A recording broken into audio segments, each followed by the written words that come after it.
여러분 안녕하세요. 디오TV의 최중호입니다. 요즘 여름철이라 햇빛이 정말 뜨거운데요.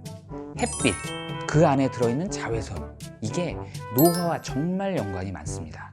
그래서 햇빛, 가장 안 좋은 영향을 끼칠 수 있는 자외선에 대해서 오늘은 알아보는 시간을 갖도록 하겠습니다. 자, 고고. 자외선은 눈에 보이지 않는 빛입니다. 자외선은 파장에 따라서 UVA, UVB, UVC로 나뉘어지는데 그 각각은 조금 달라요. UVC 같은 경우에는 아무 영향을 대개는 끼치지 않습니다. 하지만 UVA와 B는 직접 우리 피부로 전달이 될 수 있어요. 이 자외선 A 같은 경우는 피부 깊숙이 들어옵니다. 보통 5, 6월달 지금 시기에 최고조에 달하고 잡티라든지 기미라든지 검버섯이라든지 이런 색소 질환을 유발하게 되고 피부가 처지게 되고 늘어지게 되는 노화와 관련이 많습니다. 반면 UVB라는 것은 피부의 표면에 주로 역할을 많이 해요. 너무 많이 쬐게 되면 피부암이 걸리거나 또 피부가 그을려서 피부 화상이 입게 되는 원인이 되게 되죠. 보통 7, 8월달 가장 더울 때 많이 최고조에 달하는 것으로 알려져 있습니다. 선블록 제품을 한번 사보시면, 선블록 제품을 한번 자세히 보시면 SPF라는 얘기가 있고 PA라는 이야기가 있어요. SPF라는 건 자외선을 차단하는 지수입니다. 하지만 SPF는 자외선 A와 B 둘 중에 자외선 B만을 차단하는 지수를 얘기해요. 그리고 자세히 선블록 제품을 사서 보시면 뒤에 PA라는 것이 있어요. PA는 바로 자외선 A를 차단하는 지수를 얘기합니다. 그래서 어떤 자외선 차단 제품을 사셨을 때 SPF만 써있고 PA라는 것은 안 써있다면 자외선 B만을 차단하기 때문에 일광 화상 또 피부암 같은 거를 예방할 수는 있지만 노화라든지 잡티, 기미, 검버섯 이런 거는 생기는 거를 방지할 수가 없어요. 그래서 선블록 제품을 사실 때는 꼭 SPF와 PA가 있는지를 먼저 확인하시는 게 가장 중요하겠습니다. SPF는 아까 말씀드렸듯이 자외선 차단 지수라고 했는데 이것이 그럼 자외선 차단 지수 뭐야?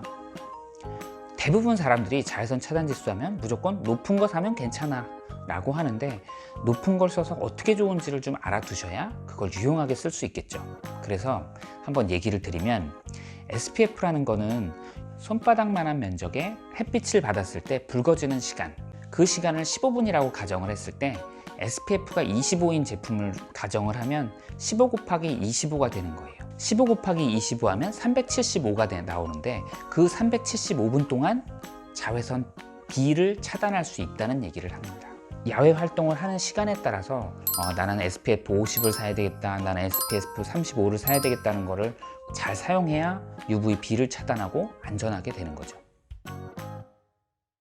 UVA 같은 경우가 PA 지수를 더 보셔야 됩니다. PA 지수라는 거는 뭐냐면 자외선 A를 차단하는 지수예요. PA 1 포지티브, 2 포지티브, 3 포지티브로 나뉘어요. 혹은 4 포지티브도. 포지티브가 높을수록 당연히 자외선 A를 차단할 수 있는 능력이 더 크다는 걸 의미합니다. 일반적으로 PA2 포지티브 정도 되면 중등도로 웬만한 자외선 A는 다 차단할 수 있어요.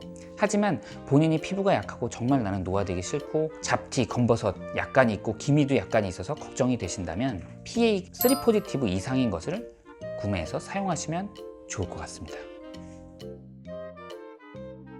자외선 B를 차단하는 SPF에 대해서 조금 더 자세히 말씀을 드리면 SPF2의 경우에는 UVB를 50% 정도 차단하고 SPF4의 경우에는 자외선 70% 정도 차단합니다. 그리고 자외선 8 정도를 하면 88%, 자외선 차단 지수 15 정도 되면 94% 정도, 그리고 자외선 차단 지수가 30이면 97%, 자외선 차단 지수가 50 정도 되시면 98% 차단이 돼요. 그리고 자외선 차단 지수 70인 제품을 써요. 그러면 50과 마찬가지로 98%밖에 안 됩니다.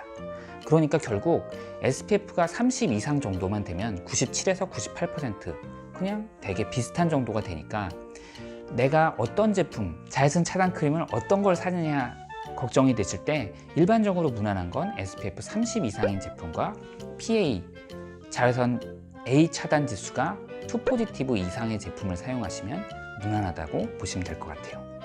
또 하나 궁금해 하시는 것들 중에 하나가 자외선 차단 크림에는 과연 유통기한이 있을까요? 당연히 있습니다. 앞으로 3년 동안 유통기한이 적혀 있다고 해도 3년 동안 쓸 수 있다는 게 아니에요. 일반적으로는 한번 개봉을 하고 나면 단 1년 정도까지 쓰시는 게 안전합니다. 그럼 자외선 차단 크림을 어떻게 발라야 될까요? 적어도 외출 30분 전에 검지손가락 정도만한 크기를 충분히 발라줘야 한다고 합니다. 그래야지 그 자외선 차단을 해주는 역할을 제대로 한다고 봐요. 그럼 자외선 차단 크림을 한번 바른 후에 얼마나 자주 발라줘야 될까요? 보통 2~3시간 만에 한 번씩 발라주는 것이 효과가 좋다고 하고, 여름에는 워터프루프, 그러니까 물에도 안전하게 이렇게 될 수 있는 제품을 사서 쓰시는 것이 피부에 또 자외선 차단 크림을 계속 안정적으로 유지할 수 있도록 하는 데 도움을 준다고 합니다.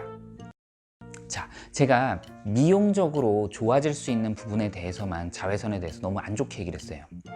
자외선 같은 경우는 사실은 뼈 형성과 그리고 그 재생에는 도움을 많이 줍니다.